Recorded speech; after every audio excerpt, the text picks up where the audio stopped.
Boa noite, pessoal! Bem-vindos ao podcast MetaCast. Aqui nós vamos falar tudo sobre a área de vendas, a área comercial, para você que tem uma indústria, um comércio, tem dificuldade de montar a empresa, montar a área comercial da sua empresa.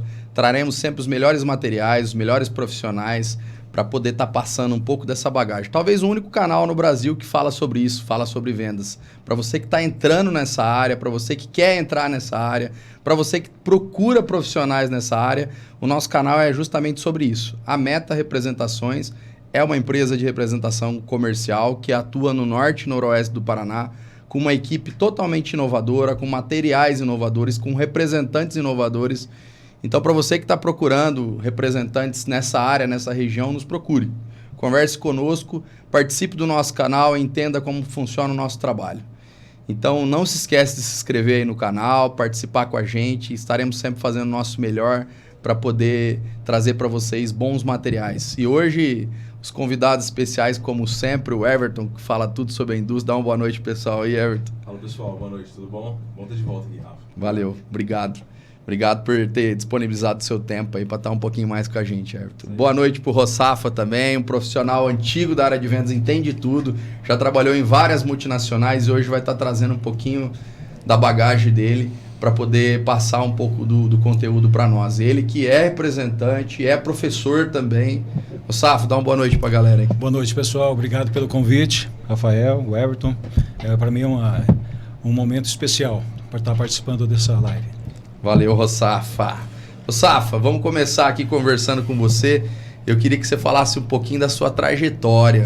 Como é que começou a tua área comercial? Porque é sempre uma curiosidade, como é que o cara foi parar na área comercial? Isso é um profissional já antigo, já trabalhou do outro lado também comprando, continua trabalhando na área de vendas agora. Então eu queria que você falasse um pouquinho para as pessoas, para eles terem noção de como é trabalhar nessa área. Quais empresas você já trabalhou? Qual foi a sua experiência com relação a isso? Queria que você falasse um pouquinho da tua bagagem. O que você traz, sim, com toda essa história que você tem de vendas, o que você traz dessa área comercial para poder passar para as pessoas uma coisa legal, assim, que eles entendam que a trajetória de vendas é uma trajetória de sucesso, é uma trajetória de retorno. Então eu queria que você falasse um pouquinho da tua trajetória profissional. Bom, falar da minha trajetória é um pouquinho extenso. Eu vou tentar resumir porque eu tive várias influências no decorrer da minha vida. Meu pai sempre foi uma pessoa voltada para o capital produtivo, ele era agricultor. Já meu avô, foi forte no comércio. Então, quando eu me voltei para o comércio, eu tive essa influência do meu avô, meu pai com um grande executor. Mas não foram só os dois, eu tinha influência dos meus tios, né? Das pessoas com quem eu convivia. Então, fui bancário e quando eu penso em termos de carteira assinada, são 41 anos de carteira assinada, né, que eu iniciei, mas no segmento da área comercial são 35 anos de experiência. Que legal, que bacana. Então, assim, mas eu me sinto um pouco camaleão quando eu falo da minha vida profissional, porque ela não foi só baseada na área comercial. Também foi o aprendizado de muita observação. Tanto como dentro do agronegócio eu observava os processos produtivos que eram executados na época que meu pai trabalhava no agronegócio, como também as particularidades que meu avô se preocupava quando ele administrava o comércio, administrava a loja, né? Então, meu avô foi pioneiro aqui, então a gente vai aprendendo. Eu sempre tive essa característica, né, de observar os mais velhos, o que eles traziam de bom. Bom, eu quando decidi sair do Bradesco, eu trabalhei 6 anos no Bradesco. Né? Na área bancária. Na área bancária. Eu quis vir para a área comercial, até por essa questão do meu avô, né, ter sido... É meio que um modelo também, né, Rossafa?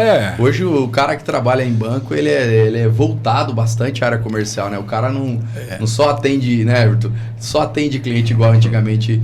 Cara, você entra lá, o cara te oferece um seguro, o cara te oferece... Ele meio que vira um vendedor, uma né? versatilidade maior, né, de produtos, né? Tipo, o banco oferece uma gama de produtos muito maiores do que antigamente, né? Você que trabalha dentro da indústria, eles sempre ligam, né? Você administra a indústria lá, né? Sim, eles sempre ligam oferecendo. Sempre tem alguma proposta, né? Tipo assim, que é boa, às vezes não é. A gente tem que fazer uma avaliação, né? Tipo, a gente tem que estar ali observando, mas A gente sempre tem contato com o pessoal, né? Bancário é importante. E como que foi essa migração, Rossafo? Daí você saiu do Bradesco? Então, eu tinha vários amigos que já atuavam na área de vendas, né? Multinacionais, tal. Tinha meu primo que executava, alguns colegas que saíram do Bradesco para ir para o ramo de vendas, e foi um processo até natural. Assim como vocês estão falando da valorização do bancário, eu acho que assim foi ali que eu aprendi a conversar, falar, observar, fazer propostas, porque é um produto, como o Everton colocou, é um produto que o banco oferece, né? Sim. Então foi o meu primeiro start. E você trabalhou em algumas multinacionais, o Safo. Quando você iniciou, que eu quero que você estende um pouquinho e fala um pouquinho da experiência. Como que você iniciou? Qual que foi a primeira empresa? Quais foram as empresas que você trabalhou ali de multinacional? Para poder explicar um pouquinho mais, pessoal, essa bagagem que você teve e como que é a experiência de trabalhar numa multinacional. Porque eu já trabalhei em multinacional, é uma cobrança assim, fora do padrão. Me acostumei com cobrança na multinacional, né? Então eu queria que você falasse um pouquinho. A primeira empresa que você trabalhou de vendas, qual foi e quais as multinacionais que você trabalhou e chegou até aqui? Quando você pergunta quais são as empresas multinacionais que eu trabalhei, as pessoas acham que eu entrei diretamente trabalhando numa grande empresa. E não foi assim, ninguém me conhecia. O que eu fiz? Eu comecei trabalhando com a Belpar, que era distribuidora de um produto chamado Neutrox, que era um creme rinse de sucesso na época, né? Então, eu entrei nessa distribuidora, com 6 meses eu fui promovido a vendas, veio o plano Collor e tirou o dinheiro do mercado. O que aconteceu comigo? A divisão que eu havia sido promovido, ela não se sustentava. E aí que o meu gerente queria que eu voltasse a atuar como um promotor de vendas, e isso para mim era regressão.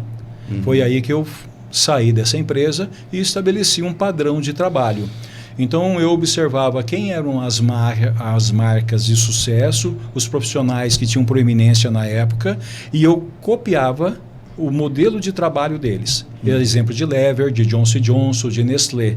Acabei trabalhando contratado em período de Páscoa pela Garoto, né, pela Nestlé, depois, né, fazendo sucesso. Enquanto isso, eu fui desenvolvendo o meu currículo e buscando as multinacionais. Até que um dia eu tive a oportunidade, né, de participar da seleção da Johnson & Johnson. Não passei, faltava maturidade, porque vendas é uma questão também de maturidade.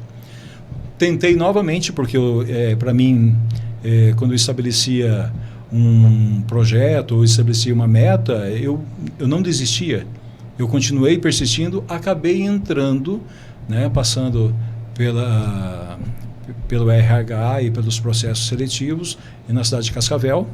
Me mudei para Cascavel e ali eu formei e aprendi a trabalhar, a me desenvolver como profissional. Então a Johnson & Johnson teve essa influência e essa importância até hoje, né, na minha vida. Muitos processos que eu faço hoje são os mesmos, assim como a contabilidade, ela surgiu no século XV, no século XVI, são os mesmos parâmetros, entendeu? Quando a gente fala de dinheiro, o processo de venda ele mudou um pouco a natureza, tá? Mas os seus objetivos finais são os mesmos, é obter lucro, entendeu? É ter sustentabilidade e crescimento de mercado. Quem não cresce acaba perdendo terreno para outros que estão em desenvolvimento. E essas multinacionais fazem isso muito bem, né, Moçada? Com certeza.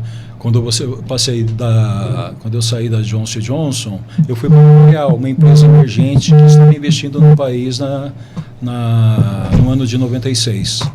Depois da L'Oréal, eu fui para... A L'Oréal foi a segunda multinacional. Segunda multinacional. Depois eu fui para a Vela, tá? É multinacional a Vela também? A Vela, na época, ela era multinacional e ela presente no Brasil, uma das pioneiras, né? A Vela era mais presente no mercado brasileiro do que a própria L'Oréal. E da Vela, eu entrei na Niase, uma marca brasileira, tá? E que tinha uma presença tão forte quanto as concorrentes multinacionais. Né? Da Niase, eu trabalhei com a Casa Granado, onde ela detinha o sabonete Febo, os produtos Granados e Adidas. Nossa, que legal. Então, essas marcas que eram distribuídas... Muito fortes até hoje, né? Fortes até hoje, estão presentes, né, no mercado. Depois que eu passei pela Casa Granado, eu entrei na Santer, né? A Santer também, papéis Santa Terezinha, foi muito importante no meu Empresa desenvolvimento. de guardanapo. Isso, papel. toalhas, papel personal, e eu tive grande êxito na época, mas eu sempre digo que todo o resultado que eu tive naquela época não era somente por minha causa, mas sim pelo todo o contexto também de suporte, equipe, né? gerência, a visão alinhada. Você vê a importância, Everton, de uma equipe bem alinhada, um back office alinhado, uma equipe de promotor alinhado. O cara não funciona. Depois nós vamos falar mais para frente sobre isso aqui nas perguntas, mas a venda, às vezes as pessoas acham que depende só do profissional. Cara, você pode ter o melhor vendedor do mundo. Se você não tiver uma equipe de abastecimento boa, o negócio não acontece. Sim. Você pode ter a melhor equipe de vendas do mundo. Se você não tiver um cara bom expedindo a sua mercadoria com rapidez, porque hoje, o que acontece?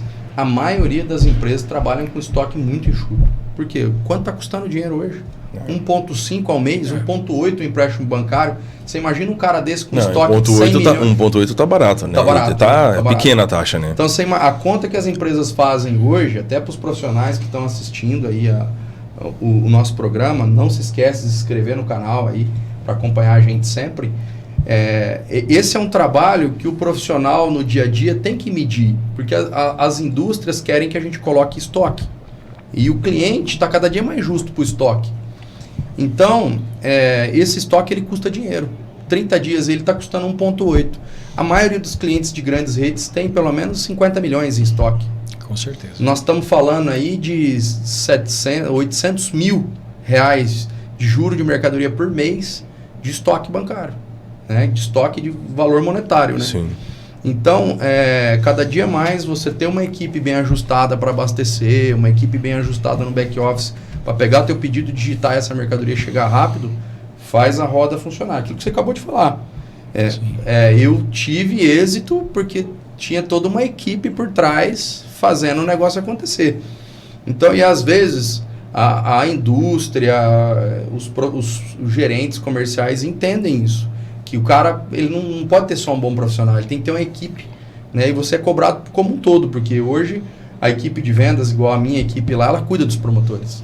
Somos nós que monitoramos os promotores. Então, fica uma dica aí pro cara que está entrando na área comercial, para quem já está há bastante tempo, que não gosta de se envolver com promotor, não tem como fazer isso. Porque o promotor hoje ele tem uma função primordial no abastecimento e no giro da mercadoria. Então tem todo um processo ali. Você vende, a logística tem que ser boa para entregar, a mercadoria tem que ser eficaz para ir para a área de venda, do centro de distribuição, que a maioria dos centros de distribuição das grandes redes hoje tem um pouquinho de dificuldade de mandar mercadoria, né? Como é que fala, uma grande dificuldade que as empresas têm, o centro logístico hoje, até pela dificuldade de arrumar a gente, né?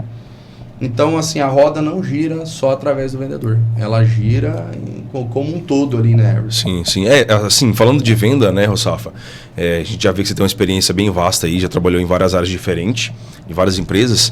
E quando a gente fala de venda, a gente não fala apenas de vender, né? A venda, ela cabe vários processos, né, que envolvem essa venda aí, desde a indústria, enfim, matéria-prima e demais situações. São vários desafios, né, Rossafa, que o vendedor, o representante, ele enfrenta. E eu queria saber, assim, de você, pela sua experiência que você tem, se a logística é um desafio muito grande, né, e qual que é a implicação, assim, de uma logística deficiente no desenvolvimento da indústria e da performance do produto ali na área de vendas, porque isso vai refletir também, né? Não adianta o representante ou o vendedor ele vender e a indústria não entregar, né? Então, tipo assim, qual que é o impacto disso, né? Da experiência que você tem, você deve ter aí algumas histórias que você lembra que influencia no desempenho ali desse produto ali no final, na área de vendas. Eu, quando comecei na área acadêmica, a primeira matéria que eu fui lecionar foi logística. E por que logística? Porque o meu sucesso estava todo baseado no meu relacionamento que eu tinha com a logística da indústria. Não bastava eu vender bem e vender um volume, bater a meta. Eu tinha que entregar com rapidez, atender toda a necessidade de capilaridade que o mercado que eu atuava existia. Então, naquela época, onde a logística estava em franca ascensão, existia uma valorização dos profissionais. Sim. Hoje, no decorrer da existência, por exemplo, se você pega uma água mineral, tá? Quanto ela custa na região de Londrina? Vamos falar, R$2. Quanto que ela vai custar em Telêmaco Borba? Tem que custar mais ou menos um pouquinho para cima, um pouquinho para baixo, em torno de R$2. Então, a logística ela não agrega valor ao produto. E essa é uma obrigação de o produto estar lá, é da indústria. Então, esse é o desafio da logística. Porque no passado existia a promessa que agregava valor. Não. A obrigação de o produto estar lá, entendeu? Recai sobre a indústria e sobre a marca. Será que é por esse motivo, Rossalvo, que a gente encontra assim, em determinadas regiões, marcas daquela região, por exemplo, tipo assim, alguns produtos você só vê naquela região, porque é daquela região, por exemplo, a empresa é daquela região ali, por isso que geralmente ela se estabelece mais ali, a indústria, aquela marca se estabelece mais ali. Será que é por causa da logística, né, que é mais fácil de acontecer? Porque a gente vê muito peculiar, por exemplo, você vê uma indústria, isso é normal, viu, gente? Todo mundo que está assistindo o programa, é muito normal você ver uma indústria de carne regional aqui, que aqui ela é mais forte. E aí quando começa a se distanciar muito, você vê que a marca fica desconhecida devido à dificuldade logística. Então você acha que isso implica, Rossafo? Eu acredito que é o seguinte, existem os dois vetores, os dois indicadores, tá? Às vezes você tem um raio de atuação, dependendo do distribuidor ou da indústria, de 250 quilômetros de atuação, onde existe uma execução de PDV excelente, profissionais que cumprem a sua missão, mas às vezes você vê a marca que ela consegue ultrapassar estados, né? Nós temos um país gigantesco, onde a mercadoria ela tem proeminência num estado vizinho e não tem dentro da sua sede, né?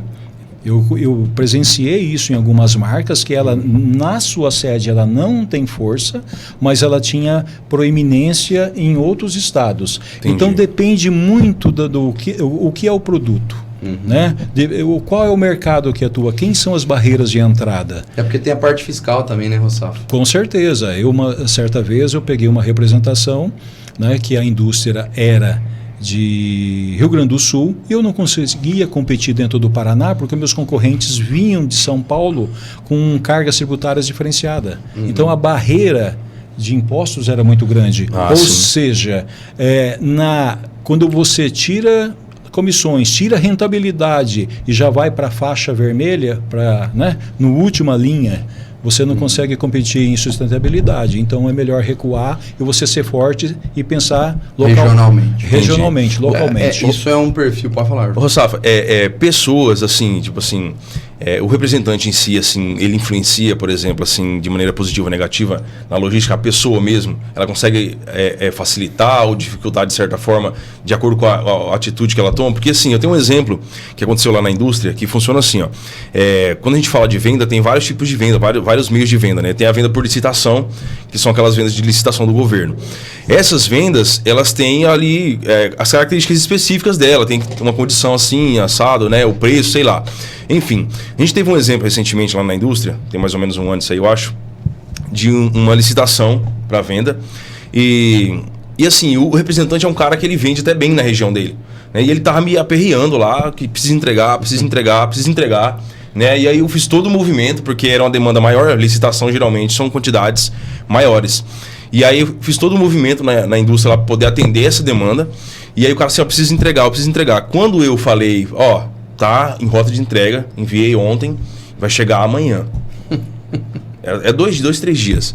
Aí o cara falou assim, mas aí, cara, tem que ver, porque assim, precisa de 2 chapas lá pra poder descarregar, precisa de empilhadeira. Eu falei assim, irmão, é o seguinte, você passou uma semana, cara, me enchendo o saco, eu precisava entregar esse negócio. Falei, agora você vai se virar, eu não sei com quem que você vai falar lá pra receber.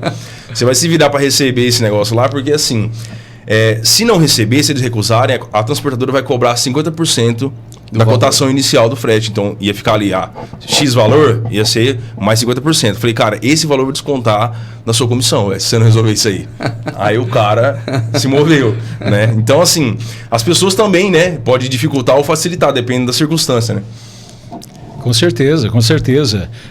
Esse exemplo que você me deu, Na verdade, nós estávamos falando de logística, nós estávamos falando de relacionamento entre pessoas. Então, eu tenho uma frase, tá, que não é minha, na verdade eu copiei, de um grande amigo de trabalho, colega de trabalho, que ele falava o seguinte: poxa, cara, a gente se dá bem, nós somos amigos, mas a gente não sabe fazer negócio junto. Então é esse que é o desafio, é a gente se dar bem, ter relacionamento com o mercado e ter a mesma proposta, a mesma missão, não, a mesma causa. Eu sempre trabalhei por causa. Você vê, às vezes, alguns atletas que eles se colocam, né? Vou correr 1.450 quilômetros, né? E através da corrida eu vou unir as pessoas e aí eu vou fazer com que elas tenham o mesmo objetivo para a arrecadação de alimento, isso e aquilo. Você vê alguns atletas se movimentando. Mas por que isso? Porque as pessoas começam a se unir através da causa. E a causa, tá? Se você ler o livro A Arte da Guerra, você vai ver sobre a lei moral. E o que é a lei moral? É quando você tem apoio da população, apoio da nação em prol de uma visão de futuro. Então eu acho assim, o profissional que está na ponta, ele tem uma importância muito grande, mas ele não está fazendo isso sozinho. Tá? Por exemplo, recentemente, essa semana que passou, tá? Eu fui visitar um cliente, ele falou assim: Roçafa, quando que me entrega produto tal? Eu falei assim, um momento. Cara, eu nem terminei de escrever, tá? Para a pessoa responsável pela entrega. Ele já me respondeu o bom dia e a data que ia ser entregue. Aí eu escrevi, beleza. Foi muito rápido. Então esse engajamento... Então, o cliente gosta disso. E aí eu falei assim, olha, dia 25/3 vai estar sendo entregue. Quer aumentar o pedido? Né? Então, essa... Dá tempo ainda, na verdade, né, Sim, a gente está falando aqui de comunicação, né? Comunicação. Quando você tem uma boa relação com a área de entrega, por mais que muitas vezes isso não influencie, né? Mas quando você tem uma boa relação com o cara lá, como para todas as áreas, né? Isso facilita muito. Né? Então eu até digo que os profissionais que têm mais facilidade, igual o Carlinhos que já veio aqui de conversar, quando o cara que nele desenvolvido, se liga lá na logística, ele tem uma facilidade muito grande de conversar com o profissional lá e conseguir agilizar a entrega, né? Então, na verdade, nós estamos falando sobre relação, né? Sobre relação com o ser humano. E né? é muito interessante, tá? Esse ponto que você tocou, Rafael, porque quando a gente para analisar os 4 P's do passado, produto, praça, preço e promoção, aonde está alocado a equipe de vendas? Em tudo, quase. Ela está alocada em promoção. É o vendedor que dentro da linha de oferta de promoção que promove a venda lá, né? E essa era uma visão que nós tínhamos conceitual e que era muito trabalhada e era desapercebida. Porque quando às vezes você está num ambiente de aprendizagem, você fala sobre os 4 P's de MacArthur, aquela coisa toda. Poxa, professor, mas aonde que eu estou aqui? Você está em promoção. É aqui que você atua. Ele abastece, né? Então, assim, e aí... Que a promoção não acontece sem ele. É comunicação pura. Sim. Promoção é comunicar. Ô, Roçafa, a gente está vindo numa geração um pouco diferente. Eu sou um admirador e um crítico ao mesmo tempo dessa nova geração. Admirador porque eu acho que eles têm uma função de desacelerar um pouco. Eu acho que a nossa geração, ela foi uma geração que absorveu tanta informação com tanta facilidade que tinha muita gente ficando doente. Então, por exemplo, a era do celular veio forte na nossa geração, né? De 15 anos para cá, o celular, ele dominou, ele mudou tudo, né, cara? Então, assim, o nível de informação que você tem hoje, cara, você pede um relatório, você faz assim, você tem. Perfeito. Você não precisa mais jogar na planilha, igual a gente aprendeu a fazer, né? Então, assim, eu acho que essa geração, ela vem para desacelerar um pouco, todo esse povo doente, uma geração que não tem interesse de tirar carteira muitas vezes, pega Uber, tudo uma facilidade maior, e essa é minha crítica muitas vezes, né? Mas é uma geração que veio para desacelerar, Agora, você acha que essa geração, você acredita que essa geração nova, nesse momento, é mais difícil achar bons profissionais? Antigamente tinha melhores profissionais, hoje vai ter melhores profissionais. Qual que é a tua ideia sobre isso? Porque tá vindo uma geração um pouco diferente, né? A pressão é um pouco diferente, o tamanho da pressão que eles sabem lidar. O que você acha que hoje há uma dificuldade maior de achar bons profissionais? Eu acredito. Acredito. Porque é o seguinte, essa geração que está aqui presente, ela já vem com uma visão tecnológica que nós sonhávamos. Certo? Só que nós sonhávamos e nós trabalhamos para chegar até aqui. Sim. Ela não, ela está pegando tudo pronto.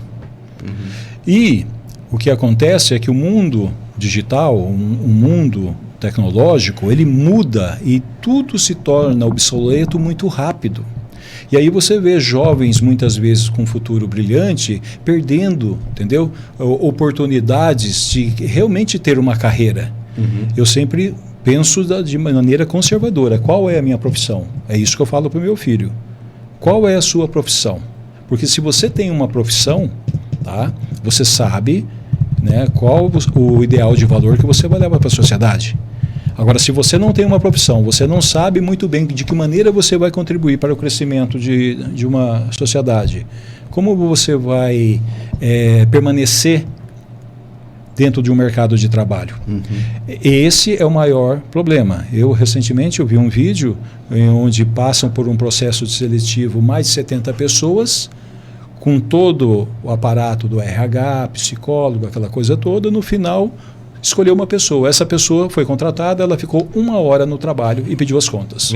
O que fazer com isso? Esse é o desafio para as grandes empresas que estão valorizando pessoas mais maduras no mercado, porque o jovem ele não quer fazer o que eu faço, talvez não faça o que você faz, né?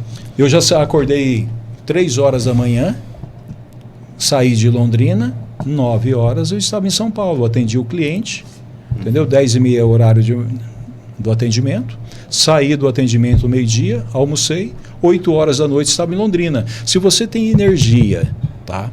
Para passear, sim, para fazer festa, entendeu? Não que isso seja saudável de fazer todo dia, né, Rosário? Para celebrar o tempo todo. Você tem que ter energia também para se dedicar, para se desenvolver, para exercitar musculatura e musculatura profissional. Então, são prioridades, né, Rossal? Sim. Prioridades. Você acha também que os profissionais tá mais difícil de achar? Cara, você que trabalha lá na área de indústria e tal, cara, mexe muito com máquina, né? Então, assim, capacitação das pessoas é complicado, né? Então a indústria tem uma realidade um pouco diferente, né? Na indústria você tem assim, majoritariamente os cargos eles não são assim de liderança, né? São poucas lideranças ali para cuidar de um setor grande. Mas assim, Rossal, se você falando aí, né, do jovem e da pessoa mais experiente, eu estava rodando em Londrina aqui recentemente, acho que foi domingo agora, e eu me deparei, cara, numa rede de mercados que tem aqui, de um cartaz anunciando assim, vagas para a terceira idade. Eu fiquei assim abismado, cara. Falei, Estamos alinhados, então. Falei, não é possível. Eu até falei assim, cara, parece que tá virando o Brasil, tá virando assim, igual nos Estados Unidos, sabe? Aqueles velhinhos trabalhando assim, empurrando carrinho de supermercado, porque não pode aumentar. E lá a realidade é porque o velhinho, né, a pessoa de idade não conseguiu se aposentar. Né? Aqui talvez seja a realidade que as pessoas não queiram trabalhar, né, de fato, né? Então tem... Cara, eu fiquei assim, admirado, cara, sinceramente. Mas eu estava lendo uma pesquisa sobre isso, diz que os avós estão voltando a trabalhar para poder pagar a faculdade dos netos. Olha, cara, olha o nível que nós chegamos. Cara, então... Porque, olha que interessante, quando eu comecei a fazer faculdade, eu pagava minha faculdade, né? Então, logo no começo ali...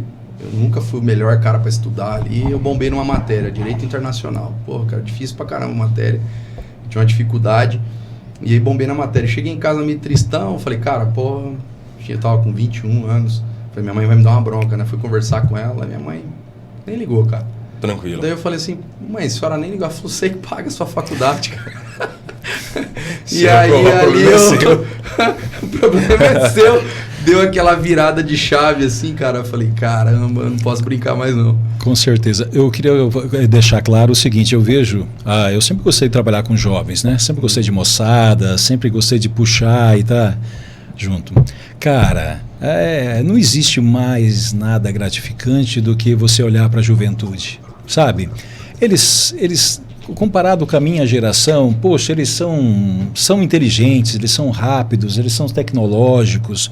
O problema que eu acho que acontece é que hoje, você, por exemplo, se falava há 15, 20 anos atrás de um EDI, isso está muito próximo hoje. Nós trabalhamos com sistemas, nós trabalhamos com informações rápidas. Então, para ele migrar e escapar muito rápido para o outro lado e querer um resultado que às vezes você vai construir de valorização profissional em 5, 10 anos, não, ele quer de forma imediata. É o que a gente já conversou aqui, né? Tipo, o pessoal chega querendo sentar na frente, assim, em termos, né, popular. Mas assim, é complicado, cara. Ô, Rossaf, já conversamos sobre... Agora, mudando um pouquinho de assunto. Você está na área de vendas hoje você não está comprando mais, está vendendo. Sim, área comercial. Qual é... Você acredita que está mais... Bom, não, eu estou repetindo a pergunta aqui. Qual é o perfil de comprador mais difícil para negociar? Você tem aqueles caras que você negocia todo dia, um cara que conversa mais, um cara que conversa menos. Qual é o comprador mais difícil que você acha para negociar? Você tem lá o autocrático, você tem o pensador, você tem o analítico e você tem o cara alegre, feliz. Eu acho esse o cara mais perigoso.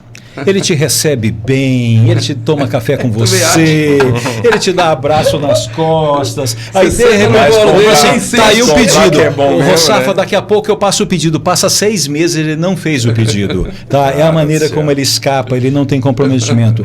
Os caras mais fáceis que eu acredito é o cara que é autocrático, aquele cara que gosta de poder, porque você joga para ele o desafio, entendeu?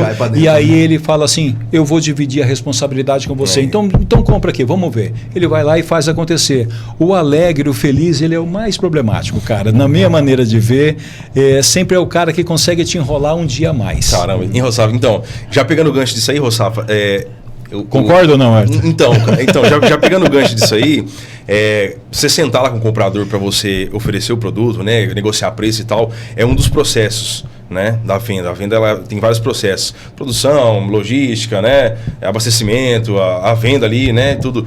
Desses processos assim, né, a gente esmiuçar um pouco assim, qual que você considera assim o mais importante? Eu acredito que não tem o mais importante, mas existe aquele assim que faz a diferença.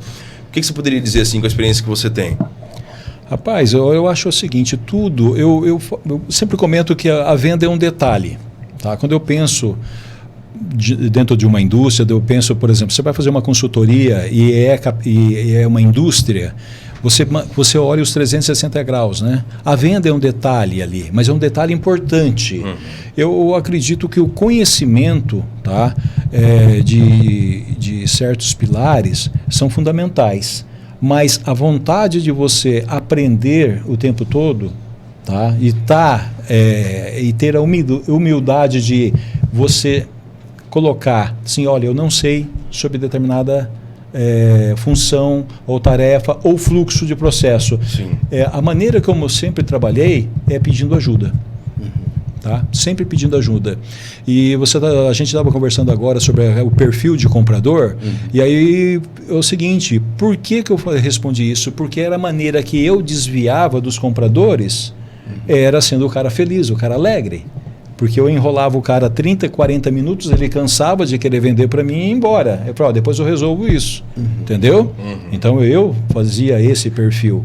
Quando você pensa sobre os processos, o que é mais importante é o seguinte, eu acho que é importante o cara saber, tá, quais são os seus produtos-chave, quais são os impostos que recaem sobre esse produto, qual é o preço de tabela. Tem gente que vai... Ele tem que saber um pouco de tudo, né? Tem que saber de tudo um pouco, ele tem que entender de gente. Ou seja, Rossafa, na hora da venda ali, você deixou alguma informação passar, você não tem alguma informação, você pode perder aquela venda. Você fica sem credibilidade. Eu acho que o profissional hoje que domina, aquele cara que está acostumado, o cliente pergunta, opa, buf, o imposto é tanto, a entrega é tanto. Questão do ST, né? Sem ST e tal. Isso dá uma credibilidade feroz. Quando a gente aqui da Meta Representações, até para você que tem uma equipe no Brasil inteiro aí, que está começando na área comercial, a gente pega uma indústria para trabalhar, a gente senta com o cara e fala assim, migão, quais são, você tem quantos itens aqui? Eu tenho 100 itens para vender. Me passa os top 20 aqui, por ordem. O que mais vende? É isso, isso, isso, isso e isso. Para eu poder chegar lá para a rede de supermercados que eu vou vender e não errar. Pôr aquele produto na área de venda, o produto responder, porque não tem coisa mais triste que você colocar um produto e ele não girar e o cara ficar com aquela má impressão. Então o que a gente faz? Lá na Meta, e isso serve para vocês aí, que também estão acompanhando o nosso canal. Pega a empresa para vender, senta com o gerente e fala, quais são os 20 principais itens aqui? Aí o cara vai falar esse daqui, curva ABC aqui, o que mais vende aqui da tua gama de produto, esses 20. Vai lá no cliente que você tem moral, aquele cliente que você tem uma facilidade maior, que nós temos aqui também, quando a gente começa a trabalhar com uma indústria, tem sempre aqueles 3 clientes que são muito parceiros nossos, que acreditam no trabalho da gente. A gente vai lá e fala, cadastra esses 20 aqui que é sucesso total. E aí, a partir dali, se constrói uma relação de confiança com essa nova indústria. Porque a relação de confiança que eu tenho com o cliente não tem nada a ver com a indústria. Eu tenho uma relação de confiança com ele. Ele está entendendo que eu vou trazer um bom produto para ele. Ok. Mas quando eu trago uma empresa nova, eu recomeço uma relação de confiança. É como se eu estivesse começando um relacionamento novo, né? A pessoa que você está construindo uma relação de confiança com ela. Então, aqui na Meta Representações a gente trabalha dessa forma. Esse é o método. A gente pegar uma indústria nova, pegar aqueles 20 principais produtos para poder construir uma relação de confiança com aquela indústria, com o cliente, e a partir daí a gente começar a desenvolver. Ô Safo, mas falando sobre isso, a gente fala do comprador, o que é o melhor comprador para você. E o pior? Que eu sou crítico com relação a isso também. Eu acho que o melhor comprador para atender é aquele cara que compra. Mesmo que não seja na hora que você vai vender. Aquele cara que escuta as promoções, porque eu sinto uma dificuldade, às vezes. A maioria dos caras são muito profissionais hoje. Os caras estão muito preparados, as redes hoje estão preparando muitos profissionais. Cada vez você vai lá, tem uma molecada nova trabalhando, muito inteligente, sabe? As grandes redes estão com esse perfil hoje. Mas assim, então eu fico incomodado quando eu passo uma proposta para ele e ele não repassa. Então eu acho que esse é o profissional mais difícil de você trabalhar, ele nem olhar aquilo que você passou. Porque assim, o nível de empresa que trabalha no mesmo segmento é muito grande. Então você pega uma empresa de molho hoje, tem 10. Você pegar uma empresa de amaciante, tem 10. Você pega uma empresa de lácteos, tem 10. Então assim, o cara que consegue pegar as 10 promoções no final do dia analisar, ele é um cara diferenciado já. Então hoje os caras, alguns profissionais da área nem olham. E isso me deixa preocupado. Qual é o pior tipo de comprador que você atende? É justamente esse comprador que não te dá feedback. E ele deve ter os motivos dele. Olha, no passado, a indústria, as grandes empresas ensinaram o varejo a trabalhar. Hoje, nós estamos aprendendo com o grande varejo, porque eles têm informação.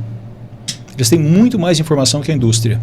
Então, muitas vezes, ele não te responde, tá? Ou porque ele não quer se incomodar, é uma questão pessoal dele.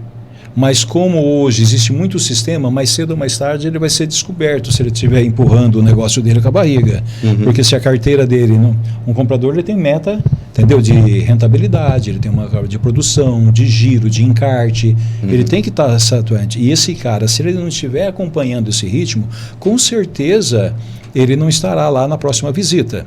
Tá? Nós temos por essência, qualquer vendedor quer vender. Mas nem todos os compradores querem comprar. E eles não querem comprar por quê? Tá? Ele recebeu uma proposta melhor? Ele está estocado de um produto? Então, eu acho que o pior, né, é quando, de repente, você faz uma proposta de negócios, com começo, meio e fim, e você utiliza, muito bem lembrado por você, um mix assertivo. Você tem lá 150 itens numa pauta, de uma tabela de uma indústria. Quais são os itens assertivos que não vai ter erro, não teremos problema e vamos conquistar o consumidor. Isso. Porque nós não podemos esquecer que a venda ela não pode ser direcionada para o cliente. Eu vendo direcionando todos os meus esforços para o consumidor. É ele que vai pagar toda a despesa. Tanto do varejo quanto da indústria. Então, todo o meu esforço é voltado por quê? Para ter importância de participação de negócios e para que tenha performance no PDV. E se o produto está girando, está acontecendo, eu conquistei o cara mais importante, que é o consumidor, o shopper. Agora, o que acontece? Muitas vezes, ele faz um mau negócio com uma outra indústria, ele precisa colocar aquilo para fora, não está rodando e ele é obrigado a colocar você em banho-maria até que esse time aconteça. Tá? E isso eu tive durante 8 anos de áreas de compra, tá? Muitas vezes eu não esperava. Tá? Meu diretor comercial às vezes me chamava a atenção. Por quê? Porque o negócio que se apresentava para o momento era uma oportunidade também já de entrar forte. E gradativamente eu tirava de linha aquele produto que não estava correspondendo. Faz uma análise geral. Agora, dependendo do tamanho de um negócio, um cliente que tem um movimento, uma movimentação muito grande, tá? Ele vai ser obrigado a esperar o time de giro desse produto para ele se livrar daquele produto. Porque se ele colocar uma marca melhor e superior, aquele produto vai encalhar ali. Resumindo, o pior tipo de comprador é aquele que não analisa. Não analisa. Ele comprou, fez uma aposta. Veja, às vezes não é o comprador faz uma aposta, ou até nós mesmos, nós fazemos a aposta num determinado item que não é legal. Não é legal. Então, a gente falando sobre isso, os produtos hoje estão muito inovadores, né? Todo dia tem produto novo. Ué, e lá dentro da indústria, cara, o que mais atrapalha vocês no dia a dia? Porque do mesmo jeito que a roda tem que funcionar pra gente, pro produto sair da indústria tem que funcionar para vocês também. O que mais atrapalha vocês no dia a dia lá da indústria? Falar, pô, isso aqui quando funciona bem, a indústria... Porque o que a gente quer quando a gente vende? A gente quer botar a mercadoria lá dentro e ela sair logo. O que mais atrapalha vocês no processo total para não acontecer desse produto logo? São pessoas, é máquina? O que atrapalha mais hoje? Então, Rafa, assim, cara... na verdade, assim, as pessoas, falando de pessoas, elas trabalham bem naquilo que elas estão acostumadas a ver no dia a dia. Então, quando tem uma situação surpresa, uma situação que não é do cotidiano, eles ficam um pouco perdidos. Aí vem a importância do líder de produção, supervisor, como quiserem chamar, né? Então, assim, sempre quando tem uma manutenção na máquina, a máquina não está girando legal, está com problema. Tá? O operador ele tem experiência para resolver alguns problemas, mas ele tem um limite. Né? Existem alguns pontos que ele não consegue avançar, porque aí ele pode mexer e desregular, ele pode mexer e quebrar uma peça que é cara, essas máquinas são caras. Então, entra o líder de produção, entra a gestão, né, para poder entender. Então, o pessoal, falando de pessoas, eles trabalham muito bem quando não tem surpresa, né? Se eles souberem o que precisa ser feito, souberem o planejamento de produção, o que precisa ser feito, né? Produto X, produto A, produto B, C, quantidade toda certinha, eles vão sozinhos, cara. Agora, quando eles não têm, quando a empresa, a indústria, ela não tem uma programação, aí o pessoal fica perdido, né? Tipo assim, fica esperando o comando, né? E aí você dá um comando, porque se você não tem uma programação impressa ali, né? Um negócio que está estabelecido, e você dá um comando, naturalmente daqui algumas horas você vai mudar. Você vai mudar, você vai tentar fazer de uma forma diferente, e o pessoal operacional ele fica perdido. Eles não conseguem. Né? Falando de pessoas, quando a gente fala assim de processo produtivo como um todo, né? Tem a questão de manutenção de maquinário que acontece, né? Tem o periódico, mas tem as surpresas que acontece de vir a danificar, né? Um equipamento. E também a cadeia de suprimentos, né? Se você, por exemplo, assim, se você não faz um bom controle do abastecimento da indústria, né? Daquilo que ela utiliza para poder fazer o produto sair ali, mensal, o estoque, né? Tipo de matéria-prima, de insumos, né? Entre outros aí, embalagens, todos. Ele atrasa. Se você se perder, porque geralmente as empresas que vendem, né, essas matérias-primas e esses insumos tem um prazo de entrega ali de 30, 35 dias, 40 dias. Então você precisa ter um planejamento, se antecipar, saber o quanto você tem de produção, né, média mensal de cada produto, para você fazer um controle do que você precisa pedir e há quanto tempo antes você precisa se antecipar para pedir aquela matéria-prima, aquele insumo. Então, basicamente, seria isso. É o que atrapalha mais a chegar, né, Rafa? É aquilo que o pessoal vende lá, está demorando de chegar, e o pessoal não entende por quê. É falta de controle no processo geral. É uma gestão deficiente. Né? Se você tiver uma gestão deficiente, não tiver um bom controle... É que é muita coisa, né? É bastante coisa. Funcionar, né? É muito detalhe, né? É bastante coisa. Parece que não, mas é bastante coisa. Quando você entra mesmo assim, você vai olhar detalhe por detalhe, você vê que tem todo um processo ali de controle, né? Controle de entrada, controle de saída, né? Controle de qualidade. Então, isso é bem importante. Eu vou falar de um assunto polêmico agora, que eu quero todo o programa. E não se esqueçam, pessoal, de se inscrever no canal e acompanhar a gente, para poder acompanhar esses materiais legais que a gente está trazendo. Eu acho que é o único programa no Brasil que fala sobre a área comercial, tá? Que fala sobre representantes comerciais. Então acompanha a gente aí, se inscreve no canal, o link está aqui embaixo. Então, assim, eu quero sempre trazer algumas perguntas diferentes, sabe? E hoje, uma das perguntas que eu queria trazer diferente, que eu acompanhei uma colega de trabalho há pouco tempo atrás, sendo assediada no trabalho dela por um cargo superior, constantemente. Gerente assediando e mandando mensagem nada a ver com trabalho e tal. O que vocês acham sobre isso? Vocês já conhecem alguém que já passou por isso? Porque, assim, eu achava que não existia isso. Eu acho até que existe mais na área da mulher, sabe? Porque homem é mais tranquilo, né? Você fala assim, a mulher sofrer esse abuso, no caso. Assim, esse tipo de abuso. Uhum. Porque eu acho que o homem é mais difícil. Até porque os cargos de gerente, pelo menos na minha área, não por discriminação nem nada, a maioria é culpados por homens mesmo. Majoritariamente. Né? Majoritariamente. Então, se você for pegar na área alimentar aí, a cada, sei lá, 50 gerentes homem, tem uma mulher. Então é muito mais difícil o homem ser assediado pela mulher. Mas eu vejo constantemente muitos homens no cargo assediando vendedoras, promotoras de abastecimento. Vocês já viram isso? Porque assim, até um tempo atrás eu não era muito ligado a isso. Daí, um tempo atrás eu vi uma pessoa que me mostrou isso. E eu achei assim, uma falta de ética tremenda do cara, com uma posição forte na empresa.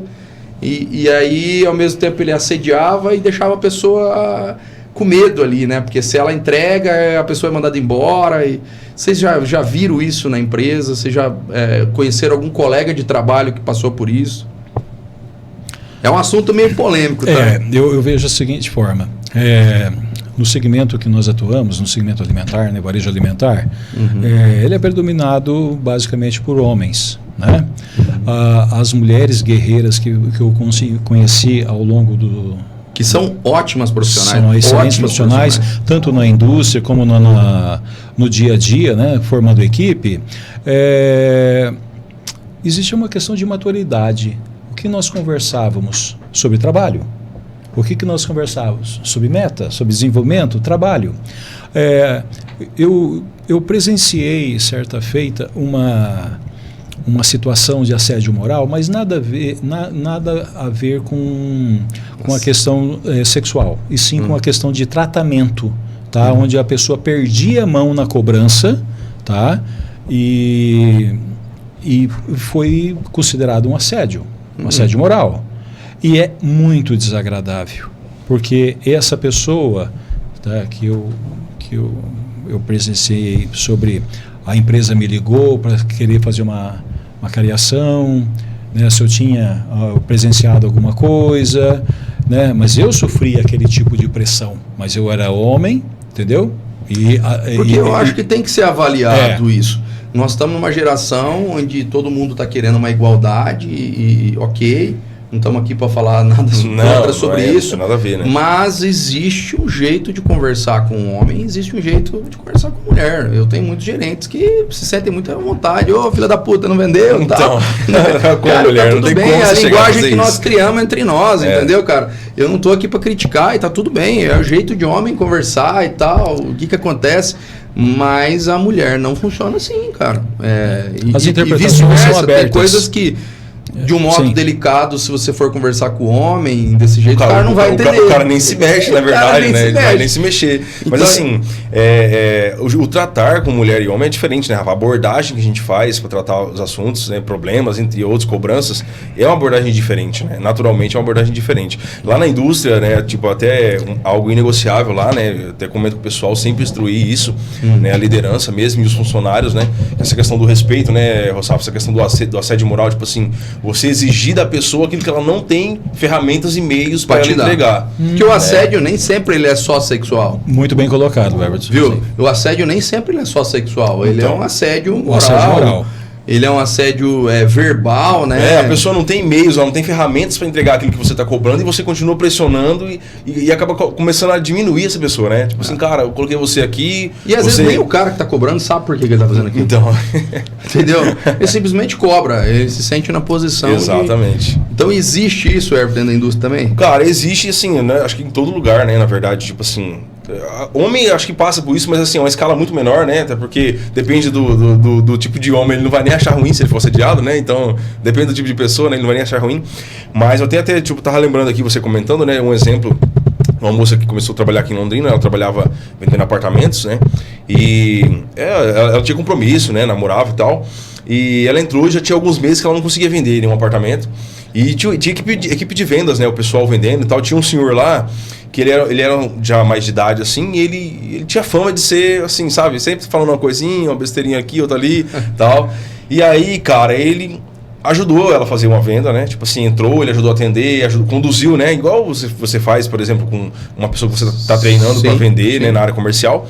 E ele ajudou a conduzir aquela venda e tal. Essa pessoa ficou contente, ficou feliz e falou assim, cara, muito obrigado, agradeceu, né? A menina falou pra ele. Isso, falou pra ele, eu gostaria de te presentear, né? De alguma forma, te dar alguma coisa. O que você gostaria de ganhar?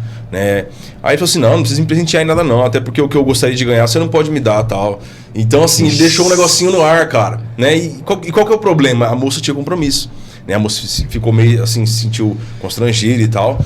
E ela tinha compromisso. Então, assim, sempre tem essas questões, né? Não é só homem que faz, mas tem essas questões. Né? Acontece sempre, eu acho que em todas as áreas, não é área comercial, indústria, acho que em todo lugar, na verdade. Acontece, existem essas situações. Eu acho que existe, as empresas têm que, acho que, prestar atenção, os canais aí de denúncia tem que ficar aberto, porque tem gente que sofre muito com isso. Porque o Brasil é um lugar, a mulher brasileira é uma mulher bonita, admirada pelo mundo inteiro, né? Sim.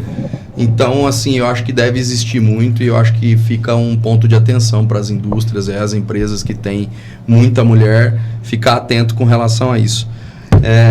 Próxima pergunta aqui. Você acha que essa geração, o Rossafa, vai ter mais gente na área comercial ou menos, essa geração nova que entrou aí? A tendência é eles debandarem, né? Diminuir. Por quê, Rossafa? Por causa do ambiente fértil que hoje o marketing digital oferece, o ambiente fértil a comunicação oferece. Hoje nós estamos fazendo o que aqui? Né? Através dessa tecnologia, nós conseguimos levar para o Brasil informações importantíssimas. Né?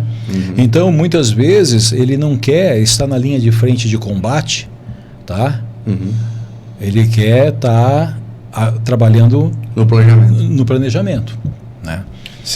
Mesmo com o retorno assim, financeiro positivo, expressivo, você acha que vai haver uma debandada, Rossafa? O pessoal, tipo assim, esse pessoal mais jovem, eles aguentam menos pressão, porque a área comercial existe pressão, né, Rafa? Você comentou algumas vezes. Tipo assim, do nada o cara liga lá e fala, preciso que você venda tantas toneladas, tipo assim, em 2 dias, cara. Aí você tem que se virar e fazer o negócio acontecer. Mesmo assim, você acha que vai haver uma debandada, Rossafa? Tipo, o pessoal hoje não vai conseguir encarar muito essas posições que exigem bastante do cara, exige metas, pressão e entre outras coisas aí. Olha, enquanto você estava falando, eu estava pensando aqui em quem é nesse momento o último moicano que chegou no nosso segmento. Jovem. Não tem, né? Não tem. Eu acho que sou eu, né? O cabelinho está nascendo agora. O último dos moicanos. Acho que sou eu. Então, por quê? Porque vender, gente... É uma arte, né, cara? Hoje em dia, não é para qualquer um. Você tem que conhecer de produto, você tem que conhecer de gente, você conhecer tecnologia, você tem que entender um pouco de logística, você tem que fazer o cara vender mudança de comportamento no outro. O excesso de informação é tão grande hoje, né, Rossafa, que a pessoa não consegue nem focar, seja, né? Se eu não conseguir trazer você, tá, para o meu modo de pensar, para que juntos nós tenhamos um objetivo em comum, tá, traçado, e o jovem de hoje ele não quer ficar tentando convencer ninguém. Ele faz uma vez, 2, 3, na terceira ele vai embora. Inclusive, pra você ter uma ideia, eu perguntava em treinamentos de venda o seguinte: quantas vezes eu devo visitar um cliente que não compra de mim? 1 vez? 2 vezes? Quantas vezes? 6 vezes? Né? A sua venda ela é semanal, ela é quinzenal, ela é mensal. Uhum. Quantas vezes? Aí um rapaz falava 4 vezes, 6 visitas, 7 visitas. No final, eu falava, até ele comprar de você. Eu ia dizer isso agora, porque assim, não tem um número específico, né, Rossafa? Cada cliente tem um perfil diferente, né? Uma coisa é você visitar um cliente representando uma marca líder de mercado, onde essa marca tem um giro. Mas quando você pega uma marca em desenvolvimento que ninguém conhece, você vai ter que ter paciência e bondade no coração e visitar quantas vezes forem necessárias até esse cara comprar você. Não, me fizeram isso. Eu tenho um case que é muito legal. Tá? Quando eu saí da Belpar, eu fui ser O que era Belpar? Belpar era a empresa de Neutrox que eu falei no começo, lembra?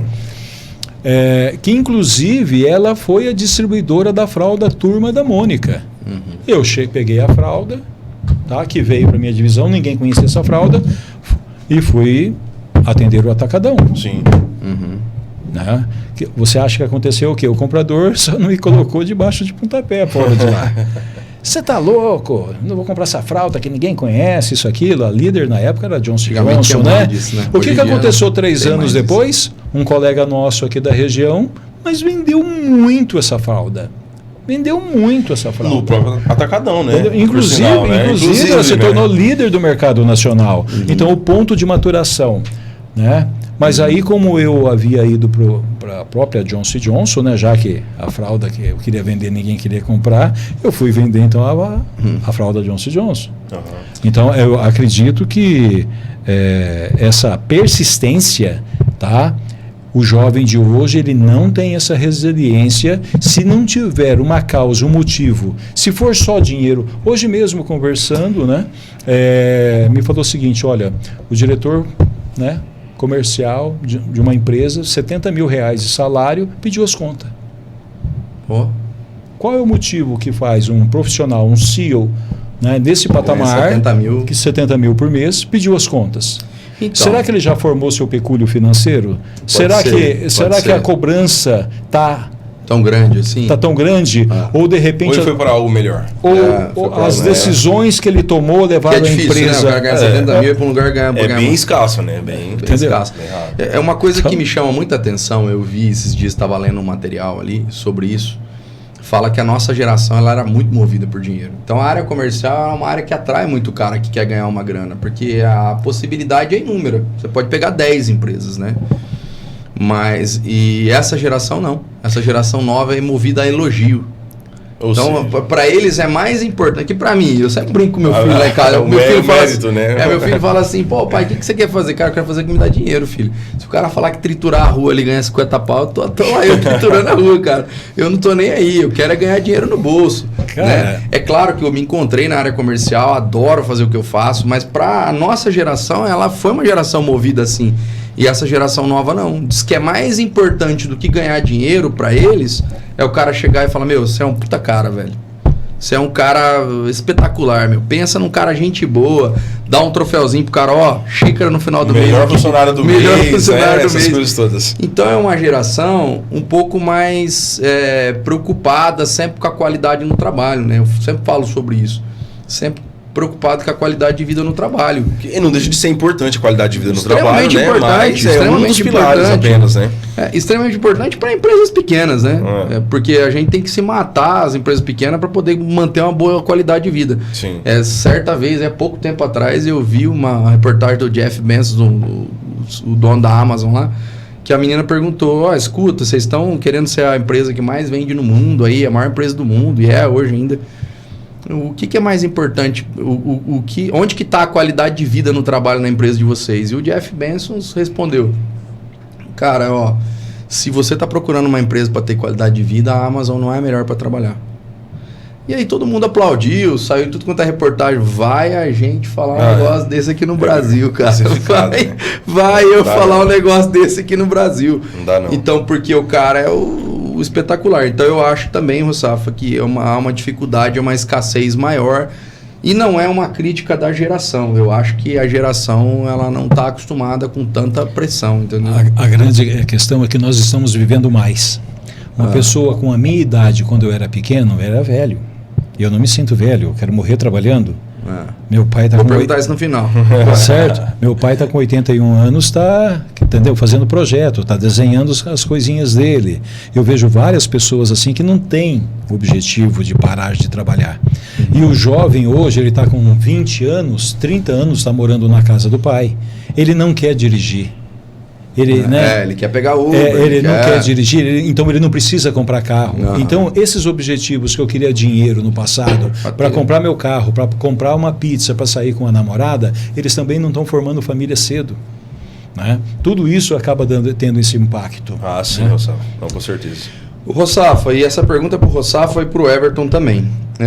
Qual que é a importância de um bom planejamento na venda e qual que é a importância de um bom planejamento lá dentro da indústria? Porque assim, as pessoas que olham...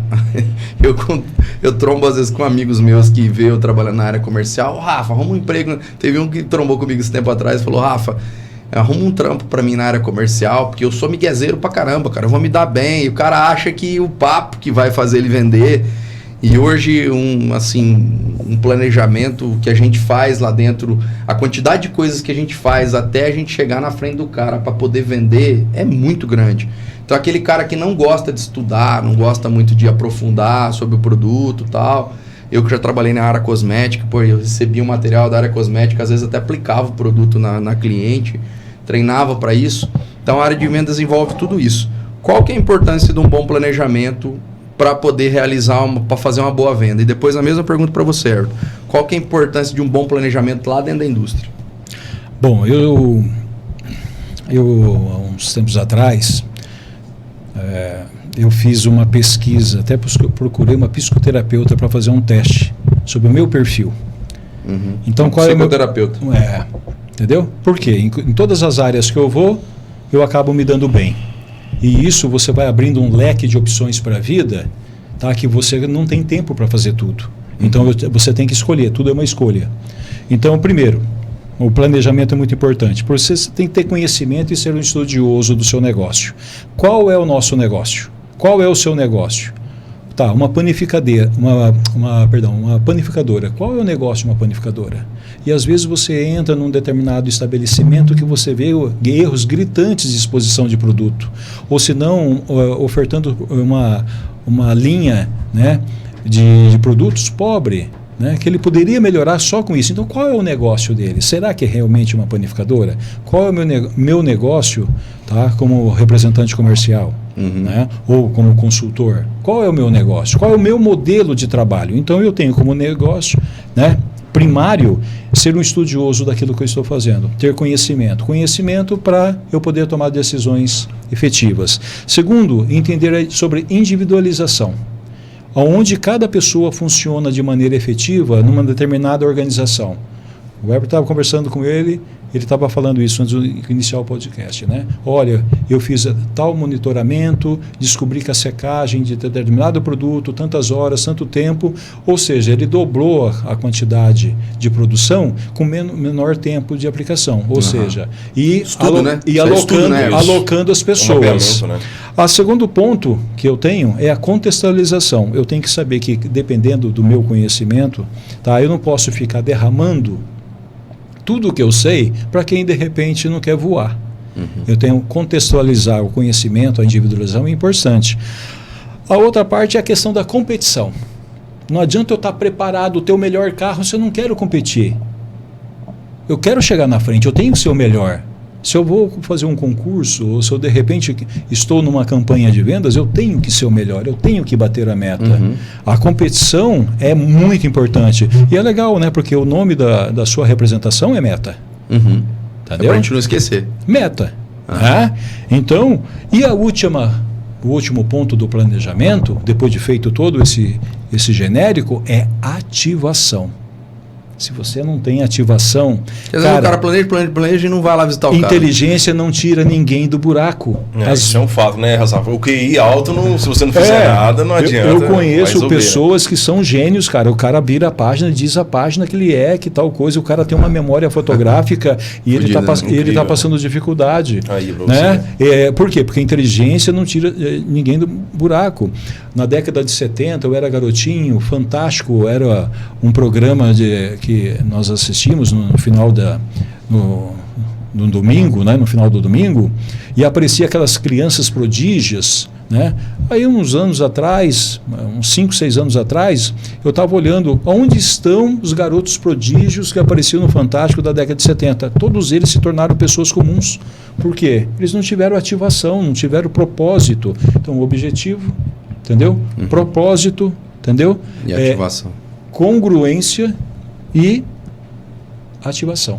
Ô, Safa, respondeu muito bem, cara. Acho que não precisa nem complementar isso. Mas fala aí. Você falou assim, né, sobre o produto, cara, na indústria, assim, você conheceu o produto, que você está fazendo, ele traz um diferencial. Porque assim, se você não conhecer o produto para poder controlar o processo de maneira efetiva, você não consegue entregar, cara. Você não consegue... Isso serve para todas as áreas, né? Não consegue. Porque, às vezes você compra uma caixa de papelão, a pessoa que está lá na área de venda, ela acha que a caixa de papelão você pode comprar de qualquer indústria. Não. Entendeu? Explica um pouquinho melhor sobre isso. Não, cara, não. Você falou nesse exemplo do papelão, se você comprar uma caixa, né, de uma qualidade inferior e tal, você não consegue fazer o empilhamento dela ali, entendeu? Tipo assim, aí chega lá no cliente, começa a cair do pallet lá o empilhamento. E as pessoas não entendem por que aconteceu aquilo. Entendeu? Então tem todo um processo. Então assim, você conhecer o produto, Rossafa, você saber como funciona o processo produtivo dele, as etapas, né? Você mapear aquilo, né, que é aquilo que a gente estava conversando antes de começar o podcast, sobre o mapeamento de como que a gente vai melhorar o processo, né? Como que a gente vai solucionar os problemas. Então, não precisa nem cumprimentar muito, cara. Você foi muito bem. Você foi bem pontual nas coisas. Uhum. E na indústria não é diferente, né? Conhecer o produto, né? Você conseguir cumprir os prazos. Se você não cumprir o prazo, cara, você perde o cliente. Não adianta você ter uma equipe de vendas boa, um vendedor muito bom, né? Você ter os funcionários dentro da indústria muito bom, mas você não conseguir coordenar e fazer aquilo acontecer de maneira que você consiga atender o prazo final, né? Porque sempre tem um prazo, né? Para a gente chegar, né? O cliente ele espera, se você não entrega, ele perde, né? O prazo de venda também, então causa todo um problema, uma implicação. Já pegando o gancho, Rossafa, sobre isso, né? Tipo assim, a gente pode falar de indústria e de venda também, tipo assim, o que mais as indústrias e a parte de representação, né? Até porque você já trabalhou em várias áreas, vários setores, né? Você tem uma experiência aí já em montar equipe de vendas, né? Tipo assim, ativar o pessoal, que é o que você falou, né? Você já tem ali o produto, você já tem o mapeamento, você já sabe como que o produto se comporta na área de vendas, mas você precisa ativar, né, aquele cara ali para ele poder chegar lá no comprador, vender, entregar. O que mais as empresas, né, e o pessoal da área de venda, qual que é a característica principal que o pessoal procura, né, nessas pessoas para poder ter um bom resultado no desempenho? Mais as indústrias procuram. Isso. Né? Olha, hoje em dia você tem que ter a proatividade muito clara, tá? Mas, bingo, hein? Proatividade. A proatividade, ela tá inexistente hoje. Então, o que acontece? As pessoas não procuram trabalho, as pessoas procuram emprego. Tá? E isso daí tá muito difícil de você ser assertivo, tá? Por quê? Porque às vezes a pessoa começa na primeira dificuldade, existe a sinalização de uma proposta melhor na esquina, tá? E a pessoa muda de empresa. Eu estava conversando com a esposa de um amigo meu, que era gerente de loja de shopping, e ela falou assim: Rossafa, para a área de vendas eu só coloco pessoas maduras. Por quê? As pessoas que já viveram várias situações diferentes. As pessoas mais jovens trocam de trabalho por causa de R$100. Aí. Entendeu? Uhum. E na parte atrás do balcão, onde que tem sistema, onde tem computador, aí ela coloca o perfil de uma pessoa mais jovem. Sim. Tá? Porque uma expertise maior em tecnologia, né? Então é o seguinte, a pessoa na linha de frente, ela tem que ter uma resiliência, ela tem que saber o porquê que ela está ali, tá? Ela tem que entender que às vezes o resultado não acontece do dia para o outro, né? E isso daí as empresas vão mapeando como? Através da indicação do próprio mercado. E hoje está muito difícil eu bater assim: Everton, eu tenho um cara legal para você. Cara, tá difícil eu indicar alguém. Porque eu sei que eu vou me queimar. Sim. Você fica tipo, como se fosse responsabilizado. Eu conheço pessoas, né, que me passam bom dia todo dia. Uhum. Eu fico louco com isso, cara. Todo dia, bom dia, não sei o quê, bom dia disso, bom dia daquilo. Então as pessoas passam tempo querendo se socializar, você está entendendo? Uhum. E aí eu fico pensando: puxa vida, o que ele não está lendo um livro? Por que ele não está buscando entender o catálogo de produto dele? Uhum. Né? Qual é o preço da diferença? Mas se você tivesse que linkar, Rossafa, das características que mais as indústrias procuram. Você tem uma indústria lá, de papel, por exemplo. Você está saindo para buscar um profissional. Tem 10 características. Qual que é a característica mais importante que você procuraria num profissional de venda? Pode falar duas, né? Para mim seria o seguinte: reputação. A reputação do profissional do mercado, Tá? Se ele é um cara bem quisto no mercado. Sim, a reputação é muito importante. Tem gente que não entende nada de produto, não conhece o preço, não sabe se CMS, não sabe se tem ST, não tem, mas ele vende pela reputação de anos. Tá? Então esse cara ele tem as portas abertas. Segundo, que ele seja um eterno aprendiz. Porque outro dia o cara falou, pô, como é que eu me torno mais inteligente? Todo dia você lê um pouco. Ah, mas eu não gosto de ler, então vai estudar Excel. Vai fazer uma tabela dinâmica. Cara, eu acho o Excel uma baita, uma ferramenta que está super na moda. Aí eu converso com uma pessoa, né, eu sempre brinco da 7 vezes 8. Aí o cara não sabe 7 vezes 8, tá entendendo? Tá, tudo bem, não sabe 7 vezes 8. O que é PROC-V? Não sabe o que é PROC-V. É a programação do Excel, né? Então assim... Uma programação diferente, você faz algumas tarefas de uma maneira mais rápida. Não, porque vendas, PROC-V é importante em vendas, porque eu recebo uma planilha, eu vou fazer de repente um tratamento de dados, às vezes eu preciso... usar. Então o mais importante que você acha, o cara ter uma reputação e ser um cara proativo. E eu também acho isso extremamente importante, a proatividade. Principalmente... quando o cara tá pegando uma representada. Até para vocês que estão trabalhando na área comercial, tá buscando uma representada. Um método que a Meta Representações usa, filé do boi, filé mignon. Vou entregar o biscoitinho pronto aqui.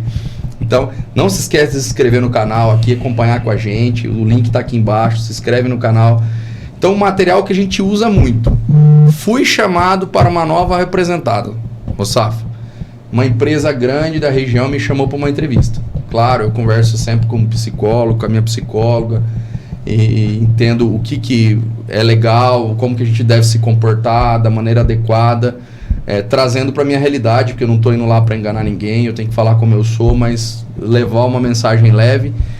Uma coisa que a gente sempre procura no profissional é a proatividade. E uma coisa que a gente sempre faz lá quando a gente vai pegar uma indústria é estudar tudo sobre aquela indústria que a gente está indo levar.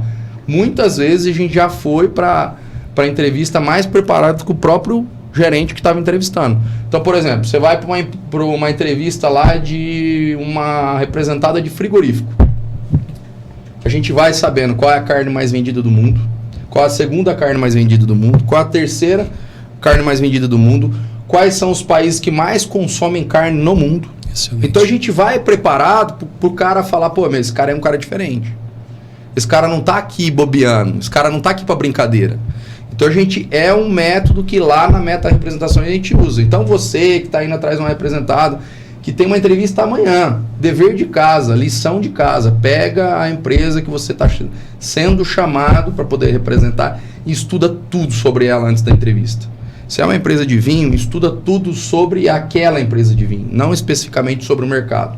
É claro que de um modo geral a gente tem que entender um pouco do mercado. Mas a gente lá na Meta tem esse padrão. A gente vai para uma entrevista, estuda tudo sobre ele. Até de preferência eu olho o profissional que vai me entrevistar. O Instagram, hoje, o Facebook, te dá tudo quanto é informação. Você sabe o perfil do cara, se ele é bravo, se ele não é bravo, pelo que ele posta, que tipo de livro que ele lê. Porque às vezes você tem uma posição política e às vezes você pega, você é de direita, você pega um cara de esquerda, o cara de esquerda pega um cara de direita e não se dá bem. E eu não tô lá para me dar bem com o cara. Eu tô lá para garantir a minha representada. Né? A ideia não é essa. Então fica a dica aí para as pessoas que estão indo para entrevista de representação, entender como que deve se comportar, como que deve chegar numa entrevista. Então eu acho que o Rossafa abordou bem. Não, mas eu queria reforçar, complementar que a tua colocação foi essencial, tá? Não fundamental, essencial. Eu acho que isso é essencial. Porque o que você está levando de diferencial em relação aos concorrentes? E se você não sabe, como que você vai vender e vai ser convincente? Sim. Né? Você não sabe sobre o negócio que você está vendendo. E aí as pessoas às vezes querem deixar na mão de Deus para ele resolver tudo. E fé tem a ver com convicção. Que eu acredito que esse produto tem esse diferencial. A palavra de Deus fala, né? A fé é acreditar naquilo que não se vê. Exatamente. Né? Ô Safa, você consegue administrar bem a pressão? Você fala, cara, eu sempre gosto de falar de pressão, porque quem quer trabalhar com venda, você quer trabalhar com venda, mas não gosta muito de pressão, não é a área para você. Você está trabalhando com venda, não gosta de pressãozinha, é uma pessoa que, pô, não está num momento bom na vida, está num momento mais depressivo, tal. Eu respeito cada momento, porque eu acho que cada pessoa tem seu momento. Às vezes você está num momento difícil, que perdeu seu pai e tal, ou mãe, ou um parente, ou aconteceu algo grave. A vendas, ela sempre vai ter a pressão. E isso eu reforço e acho que as empresas têm que cobrar mesmo. Entendeu? Eu sempre conto até uma história que a Camil, quando eu trabalhava na Camil, o gerente me contou, né, que os japoneses lá no Japão, eles vão comprar atum na feira. Então o barco acaba de chegar, vem para a feira, o barco sai de um tanque com água, onde o atum fica nadando, eles tiram o atum vivo e vêm na feira servir o atum. Sabe? Vender ele a carne fresca. Acabou de tirar do tanque, que eles pescaram, o atum fica vivo nadando lá, e tira, limpa ele e vende na feira. Às 9 horas da manhã é um preço, às 10 é outro, às 11 é outro, porque o peixe vai ficando mais velho, vai ficando congelado e tal. E aí, conforme o tempo, os pescadores pescavam esses atuns e eles ficavam gordos, porque eles ficavam uma semana no mar, nadando ali devagar. Como ele sabia que ele estava num lugar fechado, onde só tinha atum, ele não se movimentava muito. E a carne, cada vez mais, ela foi chegando mais gordurosa e foi perdendo aquela característica boa de uma carne com pouca gordura que o atum tem. E aí, o que eles fizeram? Eles falaram, qual que é o predador do atum? O tubarão. Então, agora os japoneses pescam assim, atum. Eles põem 2 tubarão lá no tanque e deixam. Por mais que o tubarão vá comer, cada tubarão vá comer uns 5, 6 atum, os outros ficam nadando rápido. Então, o que isso quer dizer? Que quando você tem uma pessoa cobrando você se movimenta mais. Sim. Né? Isso é natural do ser humano. Então, assim, como é que você lidar com isso, Safo? Pressão. Como é que é para você lidar com isso aí? Você já teve algum problema que você falou, pô, esse cara é exagerado e tal? Bom, eu vejo da seguinte forma. No decorrer da minha carreira profissional, um belo dia caiu a ficha que se eu não batesse a meta, eu seria a pessoa mais infeliz do mundo. O cara falou pra você? Não, eu pensava isso sobre mim. Você pensou. E aí eu comecei a perceber que a nossa classe pensa assim. Ô, Rafael, tudo bem, nada. O que aconteceu? Não bati a meta, não sei o quê, esse mês não foi bom. É diferente da indústria. A indústria tem uma programação, entendeu? Um time, que ela sabe quanto essa máquina vai produzir em horas, quanto que ela vai deixar no final do dia. Nós não sabemos isso. Nós sabemos que vamos visitar um cliente, mas não sabemos se vamos fechar o negócio. Então a meta é você lidar com ela... Tá, então como que ao longo dos anos... Eu realmente me sentia muito mal, porque eu sempre gostei de ter bons resultados. Tá? Eu colhia muito, sempre colhi bons resultados. Nunca gostei de ser o segundo ou terceiro. Sempre quis ser o primeiro nas coisas que eu fazia. E isso... sobre pressão de gerente, eu nunca tive muita pressão de gerente, porque era eu que exercia a pressão sobre o gerente. Onde que está isso? Onde que está aquilo? Onde tá você viu o e-mail? Esse é um método de profissional bom. Então é o seguinte, eu sempre gosto de estar à frente. E isso também é um problema, porque às vezes você pode ser mal interpretado. Mas com relação à pressão, eu comparo com a questão do xadrez. Tá? Para quem sabe jogar xadrez, o que acontece quando o rei está em xeque-mate? O jogo acaba. O rei não morre. Todos os outros, o cavalo, o bispo, a rainha, todos eles morrem, são capturados. Mas o rei, quando está em xeque-mate, acaba o jogo. Surge um novo reinado. E eu estabeleci essa programação mental. Ou seja, que se eu não fechar a meta, né, daquele mês ou uma negociação, eu tenho um novo dia que surge, tá? Que eu vou buscar. Porque conversando e a gente entendendo, principalmente quem que torca a questão de produção, quanto nós produzimos em 2024? O Everton sabe. Então ele está pensando não só neste dia, mas também o quanto ele vai produzir ao longo do ano. E quanto eu representei o ano passado, nos últimos 5 anos. Existia um indicador, tá, utilizado por um gerente da Johnson que eu tive, que era o seguinte: 5 anos antes, 5 anos depois. Onde eu estava 5 anos atrás, como profissional? Eu estava em linha horizontal. Ou seja, se eu não fizer nada, daqui 5 anos eu estou no mesmo nível. Agora, se eu estava lá em cima, eu estou em queda, se nada for feito, eu vou continuar caindo. Agora, se eu estava lá embaixo, hoje estou aqui. E E se eu manter as mesmas atitudes, eu vou continuar crescendo. Legal. Então a pressão ela serve. Ou seja, eu tenho que colocar a pressão sobre mim, eu tenho que ter as minhas ambições, e aí que vem, eu tenho objetivos pessoais, profissionais, entendeu? Estabelecidos. Não é uma boa para você, Rossafo? Não, nunca foi uma boa, porque eu não, é difícil. Tudo que eu vou fazer acaba indo por uma cobrança pessoal, né? Uma cobrança pessoal de coisa. Por exemplo, eu gosto de música, eu gosto de guitarra. É tocar melhor. É tocar melhor. Às vezes vem uma pessoa, pô, você toca bem. Eu falo assim, meu amigo. Já ficou até tarde da noite, né, Rossafo? Tirando aquele solinho, né? Entendeu? Eu entendo, sei como é. Aí o cara fala assim, pô, Rossafo. Eu sei como é, cara. Aí a pessoa entra no meu site e vê lá, tal, isso, aquilo. Fala assim, poxa, Rossafo, você é inteligente. Eu me sinto um pouco agredido. Porque se eu pegar a relação, eu achei outro dia uma relação de vendas, quando eu comecei a dar aula no Senac, que tinha mais de 80 livros sobre vendas, mas eu já li quantos mais. Então essa questão de busca, de preparação, tem hora que eu fico lembrando daquele treinador de vôlei, Bernardinho, que ele fala sobre a obstinação, né? E eu naveguei naquela onda, porque eu devorei aquele livro dele várias vezes e achava... Transformando suor em ouro. E aí você acha o máximo aquilo, né? Ele cobra muito. Foi aí que o meu organismo, entendeu? Começou a reagir. E eu tive que aprender, porque eu não sou mais um garoto. Eu tenho que... A verdade é que ninguém gosta de ser cobrado, né, Rossafo? Sim. A verdade é bem essa aí, né? O duro é a autocobrança. A autocobrança é difícil. Então a gente estava falando sobre cobrança, né, Herto? Existe essa cobrança lá dentro da indústria também, essa pressão?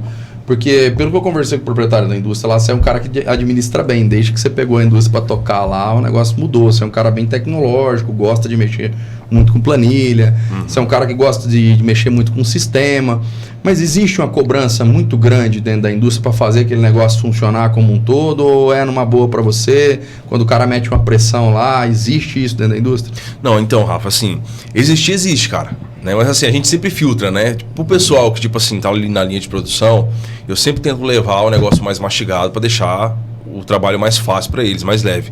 Mas existe a pressão sim, porque assim, igual eu falei anteriormente, né? A gente tem a meta, a gente tem o prazo, né? E esse prazo ele aperta, os dias vão passando. Então assim, deu um problema, cara, uma adversidade lá, você levou 3 dias para resolver, eu já fico pensando, cara, e agora? Tudo, né? Então, e agora? O que eu preciso fazer para conseguir cumprir aquela agenda, né? Dá para eu falar com o cara que vai receber lá, com o cliente, se ele espera mais? Não dá. Esse cliente aqui, ele tem uma redistribuição e ele não pode esperar. Ele pediu que eu entregasse para ele dia X, se eu entregar 3 dias depois, eu vou atrapalhar a redistribuição dele. Então esse cara não dá, então eu tenho que resolver aqui dentro. E vou fazer para resolver aqui dentro. Os caras trabalham até a noite. Remapear tudo, um turno estendido, sei lá. Né? Tem essa pressão. Mas assim, eu pessoalmente, eu lido bem com a pressão porque eu sempre busco meios, né? Ferramentas, né? Situações, né? Uso as pessoas que estão ao meu redor, que são parceiras, né? Pessoas que são comprometidas para me ajudar a resolver essas questões. Então eu lido bem com a pressão, cara. Eu vou tranquilo. Eu vou leve assim. Eu sei que a gente tem metas e objetivos, mas geralmente eu não sofro, não. Não sofro, não sofro, não. Isso aí é uma característica que você vê, cara. Até na nossa área, na área profissional, na área de vendas também, existe 2 tipos de profissional. Aquele cara que trava a hora que é cobrado e aquele cara que corre. Então, eu sou um cara, que a hora que o cara me liga, me bate um desespero, cara. Eu sento na frente do computador, eu tenho que ligar para todo mundo Porque assim, uma coisa que eu acho que o profissional de vendas, ele tá fardado a terminar a função dele ali, a terminar a trajetória dele, é quando o gerente liga, passa uma promoção para ele, um determinado produto com preço de oportunidade, e ele não passa isso para o cliente. Eu acho isso muito perigoso, cara. Eu vejo profissionais todo dia. Então, por exemplo, quando o meu gerente me liga e fala, pô, baixou 10 centavos esse produto aqui, é um baita preço. Cara, não interessa se você acha que é um bom preço. A tua função como vendedor é ligar pro cara. Você tem que pegar os teus principais clientes todos e passar a promoção pro cara. Porque às vezes o profissional tá ali, ele não sabe o que está acontecendo na empresa. A indústria ela tem um estudo para isso. Então, às vezes ela baixa 10 centavos, o que para você acha que não é importante, é importante para a empresa. 10 centavos coloca você no mercado. Então, isso faz com que mude todo o patamar. Então, a nossa função de representante é receber uma promoção do gerente, muda tudo. Liga para todos os seus clientes. Essa é a sua função como vendedor, como representante comercial. Ponto. Ah, mas eu não sei se é um bom preço. Nós não estamos ali para avaliar isso. A empresa passou, aquilo tem que ser feito, tem que ser executado. É que nem ordem para filho. Você não dá ordem para filho, você quer que o cara executa? É a mesma coisa quando a indústria passa. Eu levo muito isso a sério, sabe, Osafa? A empresa passou a promoção, é para ser repassado. Osafa, finalizando aí o programa, eu queria entender. Você pensa em parar? Você fala, cara, porque eu vejo muito profissional que eu converso na área de vendas e fala assim, pô, Rafa, cara, faz 30 anos que eu trabalho com isso, tô enchendo o saco, quero trabalhar em outra área, quero fazer outra coisa. Você gosta pra caramba, pretende terminar a tua trajetória de trabalho trabalhando como vendedor mesmo, ou uma hora você fala, agora deu? Você fez um plano aí pra falar, agora deu. Então, é bem pertinente a pergunta. Mês passado eu fiz um treinamento, um distribuidor aqui da nossa região, e eu comecei falando sobre o aspecto e a importância daquele treinamento. E falando para eles o seguinte, alguns aqui eu já conheço de longa data, outros estão me conhecendo agora, mas eu queria dizer para vocês que eu estou muito feliz de estar aqui, porque isso aqui é minha vida. Entendeu? Vender, estar em desenvolvimento de novas empresas, novos produtos, novos mercados, isso é uma coisa que me atrai muito, é parte da minha natureza. Então, se você pergunta, eu até fiquei surpreso com a pergunta, né? Se eu penso em parar, gente, 5 horas da manhã estou acordado, entendeu? Acelerado. Quando chega 9h30, 10 horas da noite, eu estou quebrado, porque é o que me move. Tá. Se existir alguma outra coisa, né, paralela a isso, né, com certeza vai envolver vendas. Vendas envolve pessoas, envolve processos, fluxos, né? Eu estava conversando com o Everton antes de começar a nossa live. Então eu não penso em parar e, entendeu? Eu vou longe ainda nessa conversa, cara. E aí, Everton, lá na indústria, você é mais jovem, Sim, né? Acha, cara, eu tô no meio do caminho aí. Pensar nisso ainda, diz um cara. gerente meu, amigo meu, que fala assim, Rafa, a sua idade é boa, cara. O problema é quando você olha pra frente, você tem menos do que você viveu aqui pra trás, né, cara? Eu tô no meio do caminho ali, a minha família ali. A média vive 80, você fala assim, velho, se eu estiver com 50, já tô mais do meio, né? Eu tô mais pro final. Eu tô com 41, então, né, cara? Então... A minha família vive aí 84, 85, então eu já tenho... Cara, mas eu não penso em parar não, cara, eu gosto pra caramba. O que você me fala aí, Everton? Não, parar a gente não para, na verdade, assim, acho que se a gente parar, morre, na verdade, né? Morre. Sabe aquela situação assim, de você perder os objetivos, as aspirações da vida e você perder você perde a vontade, perde o brilho, né? O cara vai começando a ficar doente, vai ficando mal. Mas assim, eu penso em não em parar, né? Mas em melhorar a situação de trabalho, né? Investir em áreas diferentes, né? Capitalizar de formas diferentes. Então, parar de jeito nenhum. Jamais. Legal.